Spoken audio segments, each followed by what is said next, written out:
É verdade que o Internacional não fez um grande jogo, mas fez o jogo necessário para vencer e vencer bem e encaminhar, quem sabe, a sua vaga para as oitavas de final da Copa Libertadores da América. O grande nome do jogo se chama Bryan Café Aguirre e a estrela da joia da base, Ricardo Matias, que saiu de um tempo em que muitas cobranças foram feitas e muitas críticas também em relação ao seu nome. Ele entrou para decidir, iniciar a decisão dessa partida e dessa grande vitória do Internacional aqui no Parque Central, em Montevidéu. Esse vídeo não vai ter nem vinheta, nada diferente. Eu só vou pedir para tu deixar o teu like, te inscrever no canal, ativar o sininho das notificações por aqui para não perder nada. Eu tô gravando de frente para a cabine em que a gente esteve acompanhando aqui em Montevidéu, no Uruguai, essa grande vitória por 2-0 do Internacional, que agora faz com que o Inter dependa somente de si para chegar às oitavas de final da Copa Libertadores da América. A gente vai falar dessa grande atuação,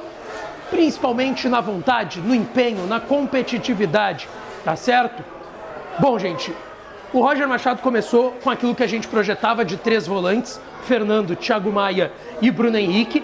A grande novidade foi a presença do Ricardo Matias no time titular. A gente estava pensando em Luca ou quem sabe Wesley como um falso 9, mas cara, a gente tem que citar aqui, tá?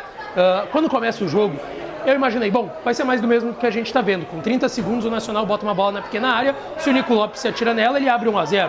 E aí o Inter estava demorando para engrenar no jogo. Eu pensei, bom, será que vai ser mais do mesmo daquilo que a gente está vendo?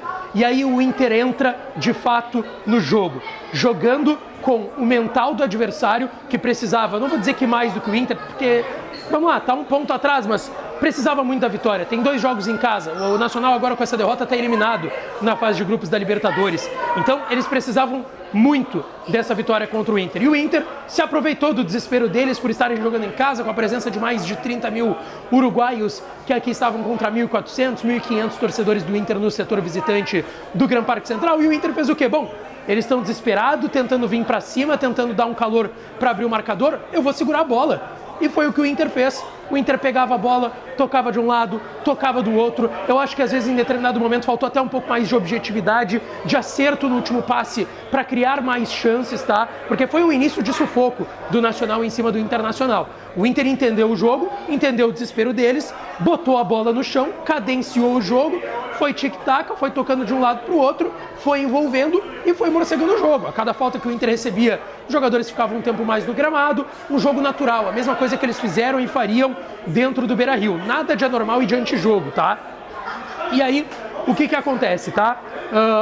O Internacional coloca a bola no chão, toca a bola, vai cadenciando esse jogo e aí vai conseguindo encontrar chances mais fortes, chances mais veementes, tá?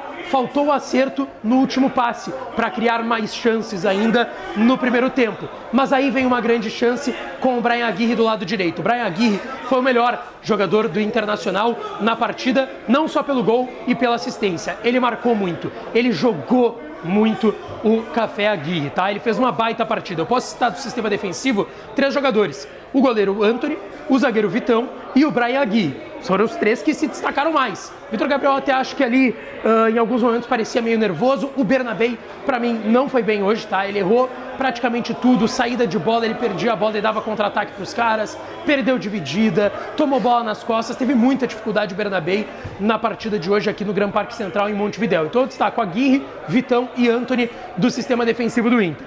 E aí eu vou pro meio de campo, tá? Thiago Maia, que foi substituído, parecia muito cansado.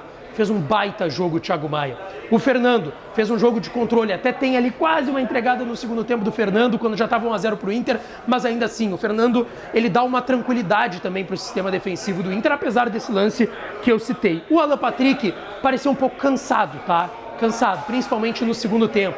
Aí eu posso destacar que o Wesley tentou de tudo, tentou encontrar espaço, o Ricardo Matias brigou muito e fez um gol espetacular numa jogada do Café Aguirre pelo lado direito, cruzamento quase na marca do pênalti. O Ricardo Matias vem levando a marcação e finaliza de primeira e faz uma bucha para abrir 1-0 e ali instaurou o caos aqui no Gran Parque Central, porque o Nacional, que já estava desesperado, ficou mais desesperado ainda com o resultado negativo dentro de casa e estar sendo eliminado na fase de grupos da Copa Libertadores da América. Eles tiveram que ir para cima, aí eles vêm para o segundo tempo com algumas trocas, vão tentando jogar. O Ricardo Matias também parece cansar um pouco mais, ele estava tentando arrastar a marcação do Nacional a todo momento, segurar a bola, atrair marcação, cavar falta, ele cansa também em determinado momento, e aí o Roger tem que fazer algumas alterações. Durante o segundo tempo ele ainda bota o Ronaldo na vaga do Thiago Maia, bota o Tabata em campo, bota o Luca em campo, bota o garoto Gustavo Prado em campo, e ali o Inter deixou a sua proposta clara: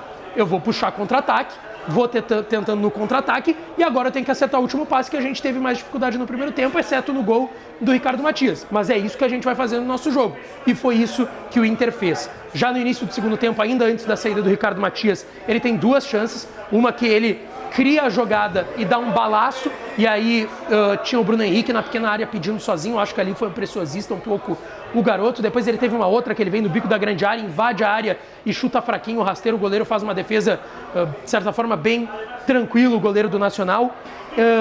E aí o Inter foi empilhando chances, entra o Gustavo Prado, dá mais velocidade, faltou ajustar o último passe e a finalização, o Inter cria mais chances, o Nacional tentando na pressão, até tem uma bola do Nico Lopes na trave, mas fora isso, tá? Não foi um Nacional que assustou tanto o Inter, com muitas chances claras. Foi a falta do Otero e foi a jogada do Nico Lopes, que ele botou a bola na trave. Mas de ímpeto de jogo, cara, o Inter teve campo para jogar o jogo todo. O Inter teve campo para jogar. Talvez se o time não tivesse cansado tanto no segundo tempo, se conseguisse botar um pouco mais a bola no chão no segundo tempo, como fez no primeiro, acertasse o último passe, talvez seria até mais tranquilo do Nacional, porque, vamos lá, o Nacional não agrediu tanto o Inter, repito, do segundo tempo. Foram duas bolas em lances esporádicos, uma falta e uma jogada individual do Nico Lopes, tá? Então, assim, tá? O que a gente pode dizer? É um jogo que tecnicamente não é dos gigantes, mas um jogo que de competitividade, de entendimento do professor, entendimento do Roger e do grupo de jogadores do jogo, é sim uma competição do Inter dentro de campo, que hoje foi espetacular. O jogo é espetacular pela competitividade, pelo resultado, pela entrega, por algumas figuras individuais, e aí vem o gol num carrinho do Tabata para não perder a bola, ela sobrando pro Alan Patrick, se eu não me engano, se não me falha a memória, ele dá o passe pro Brian Aguirre, ele estava atrás ainda do meio de campo, então não tinha impedimento, ele vai cara a cara, dribla o goleiro e coroa uma baita atuação do Café Aguirre, o nome do jogo, com um gol e uma assistência e uma baita vitória do Internacional aqui no Parque Central, tá certo? Deixa o teu like, te inscreve, ativa o sininho das notificações para não perder nada, que eu volto para falar mais do Colorado. Beijo, um abraço e até a próxima.